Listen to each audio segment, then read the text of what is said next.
The last very important components of the Vibe CLI are the agents, which are simply some configuration overrides, as it's explained in the documentation. So you configure different profiles or so-called agents, and for each you can easily define which LLM model to use, what are the permissions for the tools, and you can also link a different prompt, for example. By default, there are 4 agents which are already pre-built and installed in your Vibe CLI. These are the default, or recently renamed Ask, Plan, Accept Edits, Auto Approve, and additionally you can install a 5th one, which is the Lean agent. Each agent has different permissions. For example, the default one will ask for your permissions for almost every tool execution, except some very safe one, like the ls tool in bash to list the files in the directory. The plan agent, it's mainly to plan your approach before you switch to the different agent that will be in charge of the build. Accept edits additionally have some rights to edit and write the files. And finally, auto approve is the least safe one because it can run almost anything and even wipe your entire computer. So be very careful when you use that one.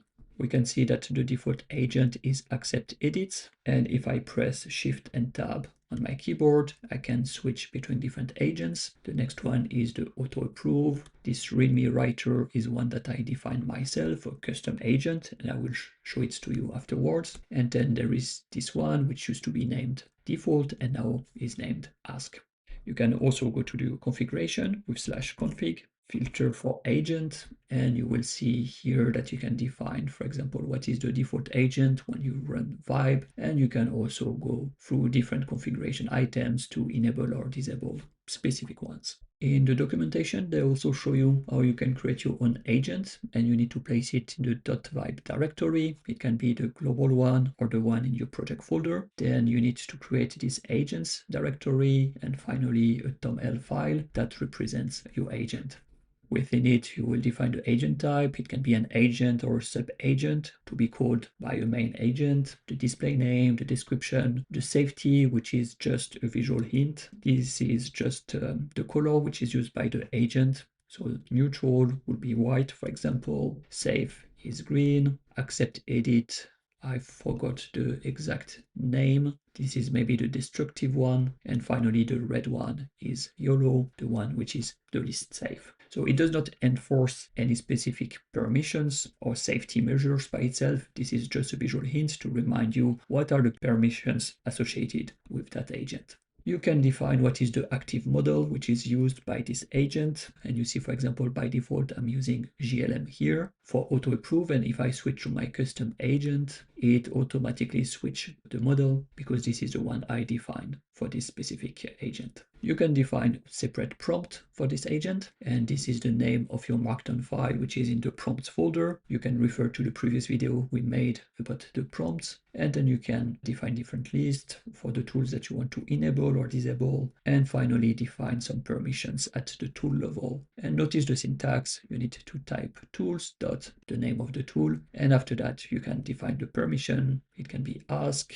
never, or always, and after that we can also define some overrides. I think we will find them here in the code. So they say that after the permission, you can also add the allow list, deny list, or sensitive patterns to override the permission. So you can say, for example, permission is never except what you will place in the allow list.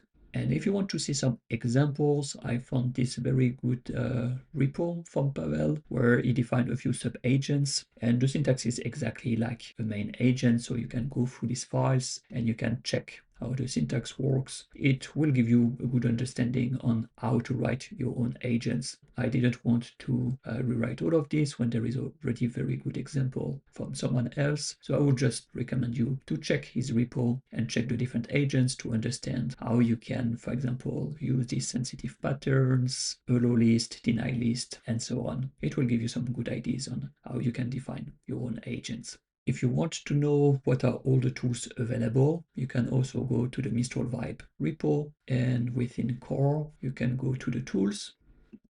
After that, you go to built-ins and you will find one file for each tool. This is how you can find the list of all the tools that you can use. I've just created a small agent myself, README writer. I want an agent which is specifically dedicated to write the README files in a repository. This is a main agent. The name is the README writer. Safety, I decided to use this green color. Active model, as explained earlier, this is Mistral medium, but I could use a different one if I wanted to. System prompt ID, I created in the prompts folder a readme writer.md file, and this is the one that we can review afterwards here. And then I just enabled a few tools that I think are important for the agent to be able to write the readme file. And after that, I define also some specific permissions for these tools. In a nutshell, I wanted it to be able to read the files, of course, so it understands what is the repository about, but I don't want it to check my .env files with the API keys, and I don't want it to be able to write or edit files, except of course the readme file that it needs to produce. And finally, grep and bash, I wanted to allow some super basic tools so it can find out what are the different files in the directory and be able to locate the important ones.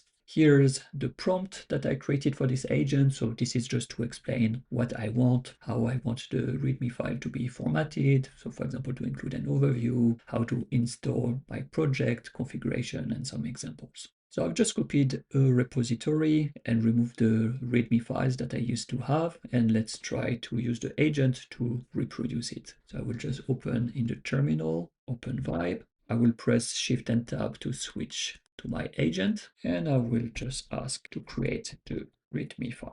We can see that it starts executing a few tools that I allowed it to use. It does not ask me for any permissions because it has access to all the tools that it needs, and soon it should be able to write the final file. Here you go, the file was created, so I will get back to the Explorer.